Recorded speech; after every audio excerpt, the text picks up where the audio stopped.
नमस्कार देवियों और सज्जनों, स्वागत है आपका एग्जाम साधक में। आइए एग्जाम साधने की तैयारी शुरू करते हैं। हम लोग क्या पढ़ रहे हैं और क्या पढ़ चुके हैं वहां से शुरुआत करें अपने लेक्चर की तो ज्यादा बेटर होगा। ये जिनमें राइट टिक लगा हुआ है ये टॉपिक्स हम कवर कर चुके हैं मध्य प्रदेश लोक सेवा आयोग के प्रारंभिक परीक्षा के इकाई 1 के। मध्य प्रदेश का इतिहास हम देख चुके हैं, स्वतंत्रता आंदोलन में मध्य प्रदेश का योगदान देख चुके हैं, मध्य प्रदेश के प्रमुख पर्यटन स्थानों को देख चुके हैं, मध्य प्रदेश की प्रमुख जनजातियों को भी हम देख चुके हैं, जिसमें अनुसूचित जातियां भी हमने देखी और अनुसूचित जनजातियां भी हमने देखी है। देन इसी बिंदु में आपको एक और मुद्दा या टॉपिक दिखाई दे रहा होगा, जनजातीय व्यक्तित्व। तो आज हमें जो पढ़ना है वह हमारा जनजातीय व्यक्तित्व, मतलब जनजातियों से रिलेटेड जो पर्सनालिटीज हैं उनके बारे में हमें जानना है, जो मध्य प्रदेश से कहीं ना कहीं रिलेटेड हैं या जिन्होंने मध्य प्रदेश के क्षेत्र में काम किया। तो ऐसे पर्सनालिटीज या व्यक्तित्व तो बहुत सारे हो सकते हैं, है ना, किसी भी तरीके के समझ लीजिए। हम कहीं ना कहीं उनको पढ़ते ही हैं, निश्चित रूप से पढ़ते हैं, है ना। कहीं हिस्ट्री में आ गया कोई तो उनको वहाँ हिस्ट्री में पढ़ते हैं, कहीं कोई पॉलिटिक्स यानी पॉलिटी में आ जाते हैं। जैसे कि आप जब मध्य प्रदेश की विधानसभा वगैरह पढ़ेंगे, विधानमंडल वगैरह पढ़ेंगे, राज व्यवस्था कुल मिलाकर कह दीजिए पढ़ेंगे, तो वहाँ बहुत सारे व्यक्तित्व आ जाते हैं। कुछ मुख्यमंत्रियों के बारे में बृहद रूप से जानना पड़ता है, कुछ राज्यपालों के बारे में जानना पड़ता है ना।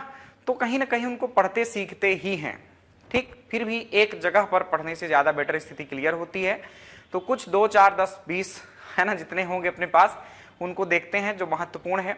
फिर यदि आपको बढ़ाना हो, कहीं भी किसी टॉपिक को पढ़ते हुए कोई ऐसा व्यक्ति मिलता है जो कि कहीं ना कहीं जनजातीय वर्ग से आते हैं और वो आपके वहां पर आपने पढ़ा, तो उनको आप यहाँ भी वापस से शामिल कर सकते हैं। तो आइए शुरुआत करते हैं जनजातीय व्यक्तित्व की। तो आज का हमारा टॉपिक है जनजातीय व्यक्तित्व। इसमें किनको हमें पढ़ना है, किन लोगों को पढ़ना है, पहले ही मैंने एक सारणी आपके लिए तैयार कर दी है। देन इसके बाद आप एक एक करके सबको पढ़ते चलेंगे। तो देखिए, मध्य प्रदेश के जनजातीय व्यक्तित्वों में कहीं ना कहीं अवंतीबाई जनजातीय ही थी, है ना। इनके बारे में हमने स्वतंत्रता संग्राम जब मध्य प्रदेश में पढ़ा था तब पढ़ा था। रानी दुर्गावती को हम पढ़ चुके हैं, कहां पर पढ़ा था, तो जब गोंड वंश पढ़ रहे थे। संग्राम सिंह के बारे में या संग्राम शाह के बारे में हम पढ़ चुके हैं जब क्या पढ़ रहे थे, मध्यकालीन इतिहास में गोंड वंश पढ़ रहे थे। शंकर शाह जब हम क्रांतिकारी आंदोलन पढ़ रहे थे उस टाइम पर भी हमने देखा है। रघुनाथ शाह उन्हीं के पुत्र, उनको भी हमने कहीं ना कहीं देखा है, लेकिन एक एक लाइन देखा है, बस इतना देखा है कि कहां से इन्होंने विद्रोह किया। संग्राम सिंह के बारे में तो हमने अच्छे से पढ़ा है, रानी दुर्गावती के बारे में भी हमने अच्छे से पढ़ा हुआ है। रानी अवंतीबाई को भी लगभग पढ़ लिया है, फिर भी और जो तथ्य हैं इनको आज हम अच्छे से देखने वाले हैं। दुर्गावती के बारे में थोड़ा चर्चा कर लूंगा, संग्राम सिंह के बारे में थोड़ा चर्चा कर लूंगा, क्योंकि पीछे आप पढ़ चुके हैं। जिन्होंने नहीं पढ़ा है वो मध्यकालीन इतिहास में गोंड राजवंश को देखें और वहां पर इनको कंप्लीट करें, राइट। गोंड वंश में यही 2 महत्वपूर्ण शासक थे।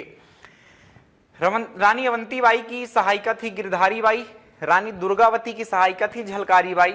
ये दोनों भी जनजातीय व्यक्तित्व ही हैं, इनको भी देखेंगे। बिरसा गोंड या बिरसा गोंड ये मध्य प्रदेश के हैं, बिरसा मुंडा से इनको कंपेयर नहीं करना है, वो झारखंड के थे। गंजन सिंह कोरकू, टंट्या भील, बादल भोई, भीमा नायक, खाज्या नायक, रघुनाथ सिंह मंडलोई। तो ये कुछ ऐसे व्यक्ति हैं जो कहीं ना कहीं आपके इतिहास में स्वतंत्रता आंदोलन से ज्यादा संबंधित हैं ज्यादातर, और कुछ काफी पुराने इतिहास या मध्यकालीन इतिहास से रिलेटेड हैं। ये दोनों शेष लोग कहीं ना कहीं स्वतंत्रता आंदोलन से संबंधित हैं। इनके नाम निश्चित रूप से आपने सुन रखे होंगे, क्योंकि मैंने एक नॉर्मल से फॉर्मेट में कि किसने कहां पर विद्रोह किया, एक टेबल फॉर्मेट में मैंने वो बात आपको सिखाई थी। वहां पर भी मैंने आपको बताया था कि चूंकि इनको हमको अलग से पढ़ना है जनजातीय व्यक्तित्व के रूप में, इसलिए यहां पर सिर्फ इतना जाने कि इन्होंने कहां से विद्रोह किया था। बाकी जानकारी, इनकी पैदाइश वगैरह या क्या घटनाएं घटी इनके काल में, वो सब हम अलग से आराम से देखेंगे, ठीक। तो आज वही चर्चा हम करेंगे इनके बारे में। देन कुछ ये तो स्वतंत्रता संग्राम सेनानी थे। कुछ राजनैतिक व्यक्ति हैं आपके प्रदेश के जो काफी नाम अर्जित कर चुके हैं देश में। तो दिलीप सिंह भूरिया, कांतिलाल भूरिया, BR अम्बेडकर साहब आपके मध्य प्रदेश के ही थे। ये देश क्या पूरे विश्व में ही कहीं ना कहीं इनको ख्याति प्राप्त है। राजा नरेश चंद्र आपके प्रदेश के मुख्यमंत्री रहे। फग्गन सिंह कुलस्ते ये कहीं ना कहीं पूर्व मंत्री थे, वर्तमान में भी मंत्री हैं। जमुना देवी, इनकी डेथ हो चुकी है, ये भी मध्य प्रदेश की एक बड़ी राजनायिका थी, नेत्री थी। तो कुछ ये जो खाली स्पेस है, अब आपको जैसे ही लगे कोई राजनीतिक व्यक्तित्व तो आपको लगता है शिवराज सिंह के बारे में आप, हालांकि वो बहुत पिछड़े नहीं हैं पर पिछड़े वर्ग से ही आते हैं, ओबीसी वर्ग से संबंधित हैं। पेमा फाल्या, जनगढ़ सिंह श्याम, भूरीबाई, ये कहीं ना कहीं लोक कलाकार हैं, जनजातीय स्तर से आते हैं, तो इनको भी आप पढ़ेंगे। यहाँ ब्लैंक जो आपको ये सारणी दिख रही है, आप इनको फिल कर सकते हैं किसी ऐसे व्यक्तित्व को यहाँ पर लिखकर। कहीं ना कहीं करंट में और कई लोगों को पुरस्कार मिले, उनको भी आप सब शामिल करके आराम से पढ़ सकते हैं। तो ये एक तरीका था कि कैसे हमें पढ़ना चाहिए इस टॉपिक को। अब जितने ये व्यक्ति शामिल हैं इस टेबल में, उनको मैं पढ़ा देता हूं। कुछ और आपको लगे पुस्तकों में लिखे मिले या कहीं किसी तरह का क्वेश्चन आपसे पूछा जाए यहाँ से, तो आप उनको यहाँ शामिल करके अपनी नोट्स पर बनाकर आप उनको पढ़ सकते हैं, है ना। तो चलिए, पढ़ने के लिए बहुत लंबी लिस्ट हो सकती है और खोजा जाए तो, ठीक। चलिए हम शुरुआत करने वाले हैं महान वीरांगना अवंती बाई से, लेकिन जिन्हें नहीं पढ़ना है उसकी चर्चा मैं यहीं पर कर लेता हूं। रानी दुर्गावती और राजा संग्राम सिंह के बारे में। देखिए, ये गोंड वंश के शासक थे संग्राम सिंह का जो टाइम ड्यूरेशन था शासन का, वह 1510 से 1543 ईस्वी तक रहा। ये मुगल काल था लगभग, है ना। 1526 से आपका मुगल काल चालू हो जाता है, जब बाबर का आक्रमण होता है। तो संग्राम सिंह, इनका नाम एक आप और याद रखना, आम्हड़ दास था। क्या नाम था इनका? आम्हड़ दास था। पुलत्स्यवंशी थे, गोंड वंश के प्रमुख या के वास्तविक संस्थापकों में से एक कह सकते हैं आप, क्योंकि इनके पहले का जो गोंड वंश था वो कोई भी बड़े शासक यहाँ पर दिखाई आपको नहीं देते हैं। यहीं पर जो वर्तमान गोंड वंश हमको दिखता है वो इन्हीं के काल के बाद दिखाई देता है। देन उन्हीं के जस्ट बाद 1543 में इनके पुत्र दलपत शाह थे। दलपत शाह इनके पुत्र थे। 1543 से 1550 तक इनका काल रहा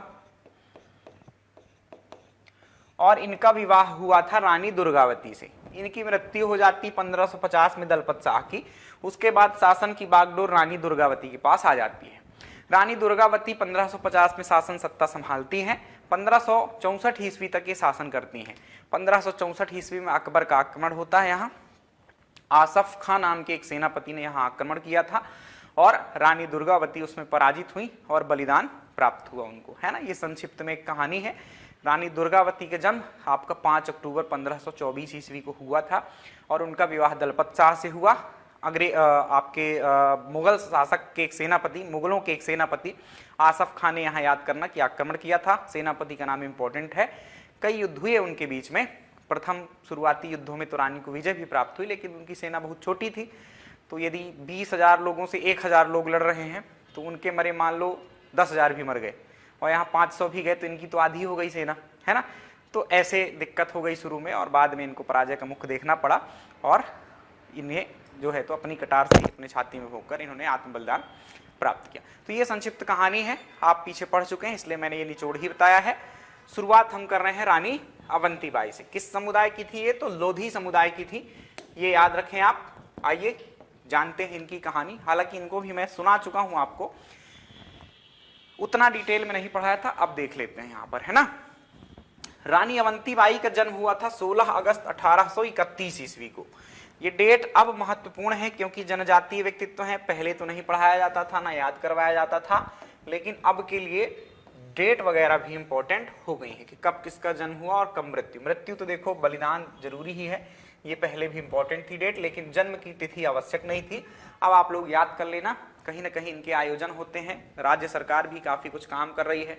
इनके जन्म जयंती समारोहों पर शासन भागीदारी निभाता है। शिवराज सिंह पहुंचते हैं कहीं ना कहीं उन स्थलों पर, इनके समाधि स्थलों पर, तो इंपॉर्टेंट है। 16 अगस्त 1831 को इनका जन्म हुआ। 20 मार्च 1858 को इन्होंने बलिदान प्राप्त किया। ठीक, चलिए अब शुरू करते कहानी।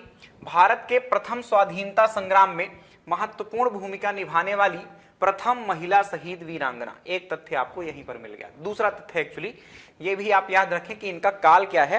तो इनका काल जब आपके देश में क्रांति या कि आपके देश का प्रथम स्वतंत्रता समर घटित हो रहा था तब के हैं, उसमें ही इन्होंने अपनी भागीदारी निभाई थी। और महिलाओं की बात करें तो महिलाओं में प्रथम ये जो शहीद थी वो यही आपकी वीरांगना अवंतीबाई ही थी। तो दो फैक्ट्स हुए। कहाँ की रानी थी, कहाँ से इन्होंने नेतृत्व किया, अंग्रेजों के खिलाफ विद्रोह किया, तो रामगढ़ एक रियासत है, यहाँ की ये रानी थी। रामगढ़ रियासत वर्तमान में कहाँ आती है, तो डिंडोरी जिले में आती है, ये याद रखना। अमरगढ़ वहां पर एक ब्लॉक है, उसमें याद रखना डिंडोरी जिले में, यहां पर ये रामगढ़ रियासत हुआ करता था। पुस्तकों में कई बार क्वेश्चंस ऐसे आ जाते हैं कि मंडला में है, तो ध्यान ये रखना है पहले डिंडोरी मंडला का ही भाग था, किंतु अब वो मंडला का भाग नहीं है, अब वो एक पृथक जिला बन चुका है 1998 में। तो अब ये कहाँ आता है आपका, रामगढ़, ये आता है डिंडोरी में। तो यहाँ की ये रानी हुआ करती थी। 1952 तक ये जब, या के 1998 के आसपास तक उस डिंडोरी वाले इलाके को ना कम से कम यही कहा जाता था, रामगढ़ वाला इलाका, ठीक। तो पहले डिंडोरी नाम भी नहीं था इस तरह। तो आजादी के बाद या मध्य प्रदेश के गठन के बाद इस क्षेत्र का नाम डिंडोरी पड़ा और आगे चल के जिला भी ये बन गया। चलो अब बात करें इनके जन्म स्थान की, तो मनकेड़ी नामक स्थान पर सिवनी जिले में मध्य प्रदेश में इनका जन्म हुआ। इनके पिता का नाम राव जुझार सिंह था, जो कि एक जागीरदार थे वहां के मनकेड़ी के। इनका विवाह किनसे होता है, तो विक्रमजीत सिंह से होता है। किनसे होता है, विक्रमजीत सिंह। ये कहीं ना कहीं आपके रानी दुर्गावती के वंश से ही या के कहीं ना कहीं दूर से संबंधित हैं, है। ये लोधी थी, वो तो गोंड थी, पर कहीं ना कहीं इनके संबंध शासन स्तर पर तो आप मान सकते हैं ना, पारिवारिक स्तर पर ना माने, क्योंकि गोंड वंश के अधीन कुछ जागीरें आया करती थी, तो ऐसे छोटी मोटी जागीरों के ही इनके जो वंशज थे वो कहीं ना कहीं शासन करते थे, और आगे चल के स्वतंत्र शासन इनका स्थापित हुआ। और इनके प्रमुख शासकों में एक नाम फिर मिलता है हमको, लक्ष्मण सिंह। लक्ष्मण सिंह के पुत्र थे आपके विक्रमजीत सिंह, ठीक। और इन्हीं विक्रमजीत सिंह से आपकी शादी होती है आपके राव जुझार सिंह की पुत्री रानी अवंतीबाई। इतना याद रखना कहानी। विक्रमजीत सिंह और रानी अवंतीबाई से 2 पुत्र प्राप्त होते हैं। इनके नाम होते हैं अमान सिंह और शेर सिंह, यह याद रखना। पुत्र भी हो गए, अल्पायु थे, कम आयु के थे। तभी एक घटना घटती है, विक्रमजीत सिंह विक्षिप्त हो जाते हैं।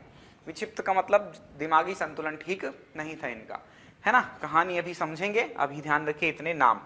इनकी सहायिका के रूप में आप गिरधारी बाई का नाम याद रखना। पूछा जाता है कि गिरधारी बाई किस महत्वपूर्ण शासिका की सहायिका थी। तो ये था थोड़ा सा जीवन परिचय। अब क्या हुआ, क्या घटनाएं घटी, इसको समझ लेते हैं अपन आगे। क्या हुआ था, यहीं पर कुछ नाम लिखे हैं, तो यहीं से कहानी शुरू कर देता हूं मैं। विक्रमजीत सिंह से विवाह हुआ। विक्रमजीत सिंह के पुत्र हुए अमान सिंह और शेर सिंह। लेकिन इसी दौरान क्या हो जाता है, विक्रमजीत सिंह वही विक्षिप्त हो जाते हैं, दिमागी संतुलन ठीक नहीं था। अंग्रेजों को जब इसकी जानकारी लगती है तो अब उन्होंने कोर्ट ऑफ वार्ड्स की प्रक्रिया होती थी, जिसमें राज्य को हड़प लिया जाता था, है ना। राज्य को हड़पने की प्रक्रिया क्या कहलाती थी, कोर्ट ऑफ वार्ड्स, राइट। तो ये जो प्रक्रिया थी ये प्रारंभ कर दी कि भाई शासक क्या है, अब ये विक्षिप्त हैं, शासन करने में अक्षम है और इनके पुत्र अल्पायु हैं, इस कारण से क्या करेंगे, अब हम इसको अपने अंग्रेजी राज्य में शामिल कर लेंगे। और इनकी छोटी सी रियासत में क्या कर दिया उन्होंने, 2 तहसीलदारों को नियुक्त कर दिया, ठीक। वो तहसीलदार आ गए, यानी कि अब इनका शासन से जो शासन था वो समाप्त हो गया कुल मिलाकर। तो रानी को ये बात पसंद नहीं आई, काफी आवेदन वगैरह दिए, उन्होंने रिक्वेस्ट की कि साहब ऐसा नहीं हो सकता है, हमारे पुत्र हैं, मैं सक्षम हूं, क्यों नहीं शासन कर सकते हैं। अंग्रेजों ने एक ना सुनी, उन्होंने क्या कर लिया, कब्जा कर लिया। इसी दौरान अब ये मंडला तक, जबलपुर होते हुए मंडला वगैरह या डिंडोरी वगैरह के क्षेत्र में 1857 की क्रांति घटित हो रही थी और यहाँ तक वो क्रांति की घटनाएं पहुंच गई। रानी ने भी अब इसका लाभ उठाना चाहा, या कि रानी को भी जब इनकी सूचनाएं मिली तो कहा कि जब देश में ही पूरे विद्रोह हो रहा है तो हम क्यों पीछे हटें, अंग्रेजों ने तो हमारे साथ भी गलत कर रखा है। तो इन्होंने क्या किया, उन जो तहसीलदार थे उनको भगा दिया अपने राज्य से और अंग्रेजों के खिलाफ विद्रोह कर दिया। 1857 की क्रांति में एक प्रकार से योगदान इन्होंने यहाँ से देना प्रारंभ कर दिया।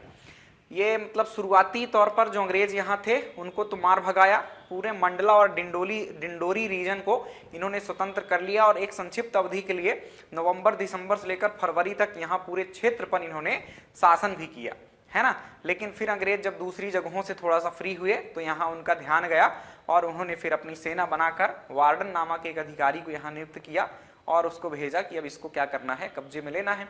तो फिर रानी के युद्ध होते हैं, कई सारे युद्ध होते हैं। एक अंतिम युद्ध होता है 20 मार्च 1858 को। कब होता है, 20 मार्च 1858 को। और इस युद्ध में रानी चारों ओर से घिर जाती हैं। इस टाइम पर वो देवहारगढ़ के जंगल में एक छोटी सी ऊंची पहाड़ी पर बैठी हुई थी, है ना। मतलब मोर्चा लगाए हुए थी। यहाँ चारों ओर घिर जाने के कारण अब उनको जब अपनी मृत्यु नजदीक समझ में आई कि अंग्रेज तो अब आ ही जाएंगे, कैद कर लेंगे या मृत्यु को प्राप्त होंगे, तो उन्होंने कहा कि इनके हाथों कैद होने या इनके हाथों मृत्यु प्राप्त होने से अच्छा है कि मैं स्वयं ही बलिदान हो जाऊं इस माटी के लिए। और सेम दुर्गावती का अनुकरण करते हुए इन्होंने अपने छाती पर कटार भोंककर मृत्यु को प्राप्त किया, बलिदान को प्राप्त किया। ठीक, ये थी संक्षिप्त इनकी कहानी। सुन लिया अपन ने। तथ्यों की बात ये कुछ लिखी ही हुई है। और क्या तथ्य हो सकते हैं? तो तथ्य ये हो सकते हैं, आप यहां पर भी स्लाइड में देख सकते हैं। जैसे कि ये जो अंग्रेज लड़ रहे थे इनसे, इनको जो छुड़ाया गया या इनका राज्य जो छुड़ाया गया, वो आपके जो रीवा रियासत थी, रीवा रियासत के सैनिकों की सहायता से ये काम किया गया। ये याद रखिए, बाद में अंग्रेजों ने इस क्षेत्र को जीतकर रीवा रियासत में ही शामिल कर दिया था, है ना। तो ये भी आप याद रख सकते हैं, एक फैक्ट है। देन बात करें और कुछ तथ्यों की, तो रानी की सहायिका जो थी वो गिरधारी बाई थी, और इनकी समाधि कहाँ बनी हुई है? वह डिंडोरी में शाहपुर तहसील में बालग्राम नामक स्थान पर बनी हुई है। तो ये कुछ अन्य तथ्य थे। ये जो पीछे इतनी सारी बातें लिखी हुई हैं वो कहानी है, मैंने जो आपको सुना दी है। ठीक, तो ये थी बात आपके रानी अवंतीबाई को, इतना आपको याद रखना है। ये तस्वीरें हैं, इनको आप देख सकते हैं। ये पेंटिंग है, उस टाइम की तस्वीरें तो इनकी है नहीं वास्तव में मौजूद। ये कुछ इस तरह से हैं। 2001 में रानी अवंतीबाई के लिए भारत सरकार ने डाक टिकट भी जारी किया, तो उसकी ये तस्वीर है, सम्मान में, है ना। धीरे धीरे और सम्मान इनका बढ़ता जा रहा है। इतिहासकारों ने कुछ न्याय नहीं किया है कुछ लोगों के साथ, तो अब न्याय हो रहा है। अब कहीं ना कहीं दूसरे इतिहासकार इन पर शोध कर रहे हैं, रिसर्च कर रहे हैं और इनकी घटनाओं को उजागर कर रहे हैं, और आज हम इसीलिए तो इनको पढ़ रहे हैं। चलिए, तो ये बात रानी अवंतीबाई की हुई। अब देखते हैं अपन अगले किसी खास व्यक्तित्व को। वो खास व्यक्तित्व है रानी अवंतीबाई की ही सहायिका हैं, हम अलग रूप से इनको देख रहे हैं। इनके जन्म वगैरह की जानकारी, ये कहाँ की थी, क्या थी, कैसी थी, इतनी नहीं मिल पा रही। इतिहासकार रिसर्च में लगे हुए हैं, मिलेगी तो आपको हम बताएंगे। अभी आप इतना याद रखें कि रानी अवंतीबाई की सहायिका थी आपकी गिरधारी बाई। अंग्रेजों के खिलाफ इन्होंने क्या किया था? युद्ध लड़ा था रानी अवंतीबाई के साथ ही। और जब रानी अवंतीबाई ही स्वयं कटार भोंककर, मतलब अंग्रेजों के हाथ न लगे, तो इन्होंने भी उनका अनुकरण किया अपनी रानी का, और इन्होंने भी वही कटार भोंककर क्या कर लिया? बलिदान को प्राप्त हो गई। इनकी समाधि कहाँ बनी हुई है? तो रानी अवंतीबाई की समाधि तो डिंडोरी में है, लेकिन इनकी समाधि कहाँ बनाई गई है? मंडला में। इनके जन्म या कहीं स्थान कभी पूछा जाए तो बस मंडला क्षेत्र ही लगाना, है ना, क्योंकि वही रीजन है, तो मंडला की ही होगी निश्चित रूप से ये। तो ये बात हो गई आपके गिरधारी बाई की। अब रानी लक्ष्मीबाई की सहायिका की बात हम करने वाले हैं, झलकारी बाई की, है ना। रानी लक्ष्मीबाई तो आपकी जनजातीय व्यक्तित्व नहीं है, तो रानी लक्ष्मीबाई को आप दूसरे जगह पर पढ़ते ही हैं जहां पर पढ़ते हैं। उनकी सहायिका थी, वो जनजाति स्तर से आती थी, जनजातियों से आती थी, इसलिए उनको पढ़ना आवश्यक है। तो झलकारी बाई कौन थी? तो रानी लक्ष्मीबाई की क्या थी? सहायिका थी। इनकी जानकारी काफ़ी कुछ मिलती है, काफ़ी रिसर्च हुए हैं, बहुत सारे लोगों ने इनकी जीवनी जो है तो लिखी है, महान महान लोगों ने, मैथिली शरण गुप्त जैसे लोगों ने इन पर अपने काव्य लिखे हैं, तो आप समझ सकते हैं इनका महत्व। तो प्रश्न बनना बिल्कुल निश्चित रूप से बन सकते हैं, ये ध्यान रखिएगा। इनका डेट क्या है जन्म का? 22 नवंबर 1830 ईस्वी इनका जन्म है। झांसी, जहां से रानी की शुरुआत हुई थी, वास्तव में यहीं से इनका जन्म था, यहीं रानी लक्ष्मीबाई से तो ये मिली थी। भोजला गांव और याद रख सकते हैं। किस समाज से थी? तो कोली या कोरी समाज से ये संबंधित थी, ये याद रखें। इनकी जो मृत्यु हुई थी 4 अप्रैल 1858 को, जब रानी लक्ष्मीबाई और ह्यूरोज का युद्ध हो रहा था झांसी में, है ना। रानी कहानी मैंने सुनाई है, देखो पीछे के लेक्चर अब आपको देखने होंगे, है ना। इतना डिटेल में फिर चलेंगे तो बहुत लंबा समय जाएगा। क्या हुआ था आपको पता है कि झांसी को कब्जे में ले लिया था अंग्रेजों ने, क्योंकि इनके पास कोई वैध उत्तराधिकारी नहीं था रानी लक्ष्मीबाई के पास। ठीक, इनके पति की मृत्यु पहले ही हो गई थी। इनको 60,000 पेंशन देकर रानी महल में भेज दिया गया था। झांसी के किले पर अंग्रेजों ने कब्जा कर लिया। लेकिन इसी टाइम पर 1857 की क्रांति होती है। 1857 की जो क्रांति है उसका फायदा उठाकर रानी ने झांसी के किले पर जो अंग्रेज थे उनको मार भगाया और झांसी के किले पर कब्जा कर लिया। अभी ध्यान अंग्रेजों का गया नहीं, क्योंकि अंग्रेज दूसरी ओर व्यस्त थे। तो इस टाइम तक रानी ने, जो झांसी के लोग थे, महिला सेना या कि पुरुषों की सेना एक बढ़िया बनानी, लगभग 14-15 हजार लोगों की एक बढ़िया सेना तैयार कर ली अंग्रेजों से लड़ने के लिए, क्योंकि उनको पता था कि मैंने कब्जा किया है अंग्रेजों के क्षेत्र में, क्योंकि अब वो अंग्रेजों का हो गया था, तो अंग्रेज निश्चित रूप से ये छुड़ाने तो आएंगे ही। तो बाद में ह्यूरोज को यहाँ भेजा जाता है, युद्ध होता है 4 अप्रैल 1858 को, है ना। इसी युद्ध में आपकी ये जो झलकारी बाई थी वो भी शामिल थी। झलकारी बाई को हमशक्ल माना जाता था। किसकी हमशक्ल? रानी लक्ष्मीबाई की। ठीक, तो इसी युद्ध में जब 4 अप्रैल 1858 को युद्ध हो रहा था झांसी में, तो अब रानी लक्ष्मीबाई की स्थिति क्या गड़बड़ हो गई। आपको पता होगा, आपने मूवी भी देखी होगी मणिकर्णिका, उसमें एक व्यक्ति था जो कि विद्रोही था, उन्हीं के परिवार का था, बनना चाहता था वो शासक, झांसी पर कब्जा करना चाहता था। तो उसने एक गुप्त द्वार जो है तो अंग्रेजों के लिए क्या कर दिए थे, खोल दिया था अंग्रेजी सेना के लिए। यदि वो द्वार न खुलता, अपनों ने धोखा न दिया होता, तो रानी की पराजय संभव थी। वो किला अभेद्य था, मतलब उसको जीता नहीं जा सकता था नॉर्मली, है ना, अंग्रेज कितना भी प्रयास करते। पर उसने खोल दिया गेट और सारे सैनिक अंदर घुस आए। और फिर अंदर घुस आए तो मतलब अब इनकी संख्या तो कहीं ना कहीं कम ही थी रानी लक्ष्मीबाई की सैनिकों की अंग्रेजों की तुलना में। तो यहाँ से रानी लक्ष्मीबाई की हार शुरुआत हुई, हार की। तो उसी टाइम पर अब रानी लक्ष्मीबाई को लगा कि अब कहीं दूसरी जगह मुझे जाना चाहिए, है ना, अभी अंग्रेजों से और संघर्ष करना है।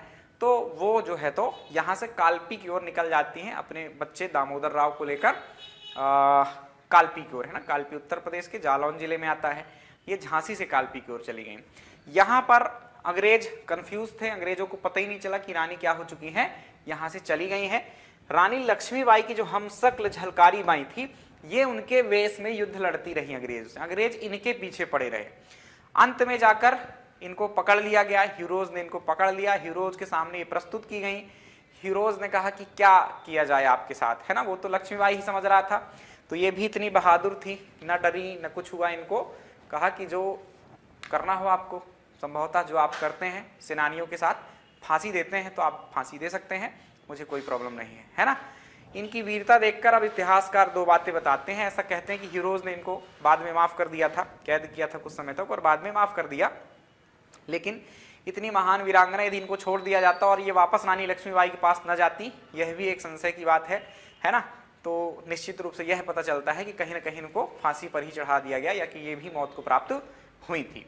तो ये थी संक्षिप्त में इनकी कहानी। 4 अप्रैल 1858 में इनकी मृत्यु हुई उसी झांसी के युद्ध में। रानी का युद्ध अभी आगे चलेगा। कालपी गई हैं, कालपी के बाद ग्वालियर पहुंचेंगी और ग्वालियर में आपका युद्ध फिर होता है आपके रानी लक्ष्मीबाई का। ठीक, चलिए। इनके पिता का नाम सबोदर सिंह था, इनकी माता का नाम जमुना देवी। बचपन में ही इनकी माता की मृत्यु हो गई थी। चलिए, झलकारी बाई लक्ष्मीबाई की नियमित सेना में महिला शाखा दुर्गा दल की सेनापति थी, ये एक फैक्ट है, इसको याद रखें। महारानी लक्ष्मीबाई की सहायिका थी, ये दूसरा फैक्ट है, यह याद रखें। कब शहीद हुई? 4 अप्रैल 1858 को, यह याद रखें। और इनकी समाधि कहां बनी है? ये थी तो देखो झांसी की, लेकिन समाधि इनकी कहां बनी है? ग्वालियर में। यह एक महत्वपूर्ण बात है ना। थी कहां की? झांसी की। मृत्यु भी इनकी कहां हुई? झांसी में। लेकिन इनकी समाधि कहां है? समाधि है ग्वालियर में। सामान्यतः जो मृत्यु होती है जिस स्थान पर, समाधियां वहीं बनती हैं, लेकिन इनकी कहां है? ग्वालियर में, क्योंकि इनका प्रेम जो था वो रानी से बहुत था। रानी की जहां समाधि है वहीं पर आपका झलकारी बाई की भी समाधि बनाई गई। तो ये एक महान जो सहायिका थी उनकी बात की हमने, झलकारी बाई की। जो तथ्य थे वो बता दिया। अब चलते हैं आगे, कहानी भी सुना दी ताकि आपको चीजें याद होती रहे। ये झलकारी बाई हैं। 2001 में लगभग भारत सरकार ने काफी अच्छे कदम उठाए और जो भी ज्यादातर तो जनजातीय व्यक्तित्व की जो महिलाएं थी या वीर थे, उनको 2001 में इस तरह से कुछ डाक टिकट जारी करके उनके नाम से सम्मान दिया था आपके, है ना। तो ये भी 2001 में है। अवंती बाई का भी जो डाक टिकट जारी हुआ वह भी 2001 में है। तो आप यह याद रख सकते हैं। इनकी कोई तस्वीरें नहीं है, जो भी प्रतीकात्मक तस्वीरें मिलती हैं वही आपके सामने दिखाई जा रही हैं। आगे चलें अगले व्यक्तित्व की ओर। ये आप एक कोट पढ़ सकते हैं, मैथिली शरण गुप्त जी ने इनके बारे में ये लिखा है ना। आकर रण में ललकारी थी वह झांसी की झलकारी थी, गोरों को लड़ना सिखा गई, रानी बन जौहर दिखा गई, है इतिहास में झलक रही वह भारत की सन्नारी थी, है ना। तो आप ये बात देख सकते हैं, मैथिली शरण गुप्त जो कितने बड़े आपके साहित्यकार थे, उन्होंने ये बात लिख रखी है। तो महत्व की ये थी। अगले महान नायक की ओर चले हम। तो आप देख पा रहे होंगे लिखा है नाम टंट्या भील। टंट्या मामा, टांट्या भील, टुंड्रा, बहुत सारे नाम हैं। पीएससी ने इनसे संबंधित प्रश्न भी पूछा है। 2020 की परीक्षा में टांट्या भील पर एक प्रश्न आया था कि इनका नाम क्या है, और पीएससी जैसा कि उसका इतिहास रहा है, सही आंसर वो जारी नहीं कर पाता है एक बार में, है ना, या कि सही प्रश्न भी नहीं बना पाता है बेचारा। तो ऐसा ही उसने किया, 2 ऑप्शन दे रखे थे, इनके जो 2 नाम थे वो इसने दे रखे थे, राइट। और फिर बाद में 2 आंसर माने गए इस उत्तर के। पूछा गया था कि टांट्या भील का मूल नाम क्या था, वास्तविक नाम क्या था। उसमें टंट्या भी था, टंट्या भील, और उसके अलावा टुंड्रा भी था। तो ये दोनों ही नाम होते, इसलिए ऑप्शन ए और ऑप्शन डी ऐसे उत्तर उसमें माने गए थे। चलिए तो इनकी चर्चा करते हैं। देखिए ये कोई बहुत डेट वगैरह नहीं मिलती है, अब इन पर क्या है अभी ध्यान दिया जा रहा है। इतिहास में जो भूले हुए लोग हैं, देखिए आपका एक आज़ादी का अमृत महोत्सव चल रहा है ना, तो आज़ादी के अमृत महोत्सव में कुछ अनसंग वॉरियर्स या अनसंग हीरोज की बात है। आप जाइएगा वेबसाइट में, है ना, आज़ादी के अमृत महोत्सव वाले में, तो वहाँ पर अनसंग वॉरियर्स के बारे में देखेंगे आप। तो बहुत सारे अनसंग मतलब जिनके बारे में सुना नहीं गया है, जिनके बारे में ज़्यादा चर्चा नहीं की गई है, तो उनके बारे में लेख लिखे गए हैं, उनकी जानकारी दी गई है, सरकारी है, वहीं से काफ़ी कुछ डेटा मैं भी उठाता हूँ ताकि कुछ दिक्कत ना हो। फिर भी वहाँ पर बहुत वो लोग भी क्या है बचते हैं इन सब चीज़ों से, डेट वगैरह कहीं कुछ भी मिल जाती है तो नहीं लिख देते हैं। तो इनकी तिथियाँ प्रॉपर नहीं मिलती हैं, पर जो भी मिलती हैं अच्छे सोर्सेस से मैं उठाकर एक लगभग अंदाजा लगाने के लिए मैं लिख दिया हूँ, है ना। मृत्यु तो मिल जाती इजली, क्योंकि अंग्रेजों से कहीं ना कहीं सब लड़ते थे और अंग्रेजों के दस्तावेजों में इनकी बलिदान की तिथियां मिल जाती हैं। लेकिन इनका जन्म किस स्थान पर हुआ, कहाँ हुआ, ये सिर्फ लोक कथाओं में मिलता है। लोग ऐसा कह देते हैं कि यहाँ हुआ, कुछ लोग दूसरी जगह पर मान लेते हैं, तो थोड़ा विवाद हो जाते हैं। पर आपको यही याद रखना है, मैं बहुत अच्छे सोर्सेस से ही ये सब डेट वगैरह लिखता हूँ। ये जनवरी ना याद हो तो ना करना। 1842 याद रखना, 1842 में टांट्या मामा का जन्म हुआ था। 4 दिसंबर सहित याद रखना, 4 दिसंबर 1879 को इनकी डेथ हुई थी। आइए कहानी जाने। तो तत्कालीन मध्य प्रांत जो सीपी एवं बरार था हमारा, सेंट्रल प्रोविंस मध्य प्रांत कहते थे, उसके पूर्वी निमाड़ में यानी के खंडवा में, खंडवा में एक तहसील आप देखेंगे, खंडवा जो जिला मुख्यालय है उसके दक्षिण पश्चिम में पंधाना तहसील, तो वहां के एक बड़ाड़ा गांव में हुआ था इनका जन्म। इनका वास्तविक नाम टुंड्रा था। टांट्या तो देखो लिखा ही हुआ है, टंट्या, टांट्या या टांटिया, राइट। तो ऐसे कुछ नाम थे। टंट्या भील स्वदेशी आदिवासी समुदाय के भील जनजाति के सदस्य थे, तो भील लिखा ही हुआ है तो आप याद रखेंगे कि भील से संबंधित थे। इन्होंने 1857 में देखो कहीं कहीं लिखा रहता है योगदान, लेकिन 1857 में कोई भी ऐसा इन्होंने विद्रोह नहीं किया था, क्योंकि उस टाइम पर इनकी आयु बहुत कम थी। क्या आयु रही होगी तो आप अंदाजा लगा सकते हैं, 15 वर्ष लगभग आप मान लीजिए 1857 तक, तो ये इनकी आयु थी। तो उस टाइम पर बहुत योगदान नहीं दिया, लेकिन आगे चलकर 1878 से 1889 तक, है ना, 1889 ये काल में इन्होंने अंग्रेजों को नाको चने चबाए रखे थे। कैसे? तो ये जो अंग्रेजों के साथी थे, जो लूटते थे अंग्रेज, और कुछ लोग जो जागीरदार जमींदार साहूकार लोग थे, उनकी सहायता से ही तो अंग्रेज लूट पाते थे। तो कहीं ना कहीं लुटेरे तो हमारे देश के भी कुछ लोग थे, जागीरदार साहूकार, तो फिर उनसे ये धन लूटा करते थे। कुछ अंग्रेजों को भी लूटा, कुछ साहूकार और आपके जागीरदारों को भी लूटा, और वो धन जाकर गरीबों में बांट दिया करते थे, राइट।